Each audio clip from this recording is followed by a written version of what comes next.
उत्तर प्रदेश में 2027 के विधानसभा चुनाव की सियासी जमीन तैयार होने लगी है। सहारनपुर पहुंचे एम्स प्रमुख असदुद्दीन ओवैसी ने योगी सरकार पर मस्जिद, मदरसा और मुस्लिम शिक्षा संस्थानों को लेकर निशाना साधा। साथ ही समाजवादी पार्टी और कांग्रेस पर भी हमला बोला और बीजेपी को हराने के लिए गठबंधन के संकेत दिए। देखिए सहारनपुर से ये रिपोर्ट।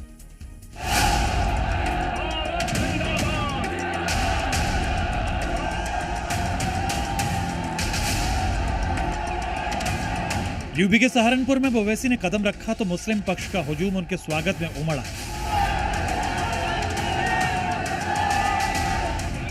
जबरदस्त भीड़ और हर तरफ इस्लामिक नारों से पूरा ग्राउंड गूंज उठा। ओवैसी ने बोलना शुरू किया तो मोबाइल की लाइट पूरे ग्राउंड में जगमगा उठी। मुस्लिम पक्ष से मिले समर्थन से ओवैसी भी गदगद हो गए और अपनी चुनावी रणनीति की पहली चाल में उन्होंने सीधे यूपी की योगी सरकार को घेर लिया। मुसलमानों के मुद्दे को हवा दी और आरोप लगाया कि यूपी में मुसलमानों की इबादत गाहें, चाहे वो मस्जिदें हों, दरगाहें हों या खानकाहें, सब सरकार के निशाने पर हैं, जिसका खामियाजा आने वाले वक्त में बीजेपी को चुकाना पड़ेगा। कि मस्जिदों को निशाना बनाकर, मदरसों को बंद करके, हमारी वक्फ की जायदादों को छीनकर, हमारी यूनिवर्सिटियों को तोड़कर वो इस्लाम से हमको दूर कर देंगे, तो मैं इन लोगों से कहूंगा कि जब सोवियत यूनियन था ऐसा ही जुल्म हुआ। कम्युनिस्ट पार्टी खत्म हो गई, सोवियत यूनियन खत्म हो गया और मस्जिदें आज भी आबाद है। तो तुम जो आज जुल्म कर रहे हो, इंशाअल्लाह ताला तुम्हारी शिकस्त यकीनी है। तुम आज एक जुल्म, एक जालिम के तौर पर सामने बढ़ रहे हो।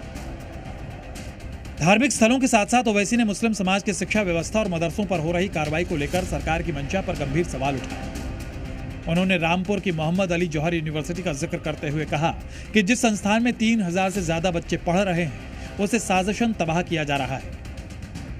यूपी में मुस्लिमों की 20% आबादी में उच्च शिक्षा हासिल करने वाले मुसलमान सिर्फ 4% के करीब हैं। ऐसे में यूनिवर्सिटी को खत्म करने का सीधा मतलब ये कि सरकार नहीं चाहती कि मुस्लिम कौम के बच्चे पढ़ लिख कर आगे बढ़ें। अगर आप यूनिवर्सिटियों को तोड़ना चाहेंगे, 40 में 38 इमारत को तोड़ना चाह रहे हैं, तो आपका प्रोग्राम वाज़ेह है कि आप ये नहीं चाहते कि मुसलमान तालीम याफ्ता हो, लिटरेट हो, एजुकेटेड हो। इसी तरह से आप निशाना बना रहे हैं। लोकल यूनिवर्सिटी थी वो, तो यहाँ पर आप देखिए क्या हो गया हो। ओवैसी सिर्फ बीजेपी पर ही नहीं बरसे, बल्कि उन्होंने समाजवादी पार्टी और कांग्रेस को भी आड़े हाथों लिया।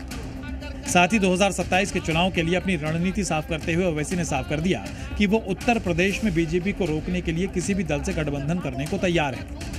साफ है कि मस्जिद, मजार, मदरसा और जौहर यूनिवर्सिटी जैसे संवेदनशील मुद्दों को उठाकर ओवैसी ने 2027 के महामुकाबले के लिए उत्तर प्रदेश का सियासी तापमान बढ़ाने की कोशिश की है। एक तरफ जहां योगी सरकार कानून और विकास के नाम पर कार्रवाई कर रही है, तो वहीं ओवैसी से मुद्दा बनाकर मुस्लिम और पिछड़े समाज को अपने पाले में करने की जद्दोजहद में जुटे हुए हैं।